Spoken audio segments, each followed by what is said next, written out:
Ya baiklah pemirsa PAL TV, untuk mengetahui seperti apa kondisi lokasi kejadian saat ini kita sudah terhubung melalui telepon dengan rekan kita yakni Muhammad Aidil. Halo, selamat sore Muhammad Aidil. Ya, sore Mirna.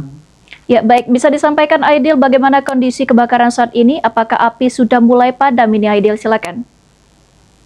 Baik, untuk terjadinya kebakaran di Jalan Supomo Pahlawan setelah pemadaman dilakukan petugas damkar di tempat lokasi kejadian masih sudah dipadamkan. Namun masih terpantau beberapa warga masih melakukan penyiraman air di beberapa titik untuk melakukan pendinginan. Ditakutkan masih ada beberapa titik api yang akan menyala kembali.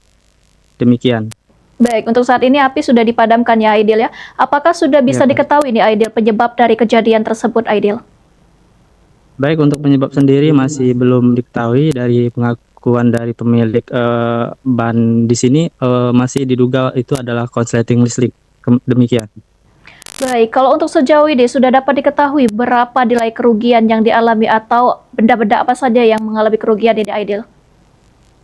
Baik, untuk informasi yang dari pemilik penampungan ban sendiri mengatakan untuk kerugian hampir 200 ban bekas yang terbakar. Namun untuk nominal sendiri masih belum diketahui berapa. Baik, Demikian.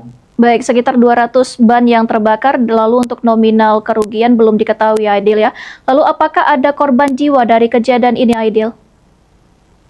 Baik, untuk korban jiwa sendiri tidak ada korban jiwa, dan juga kebakaran di sini tidak berdampak ke lingkungan sekitar. Baik, Demikian. baik. Bisa Anda jelaskan kembali kalau untuk kondisi saat ini apakah masih ada warga sekitar yang ramai menonton kejadian tersebut atau masih ada yang membantu untuk memadamkan api?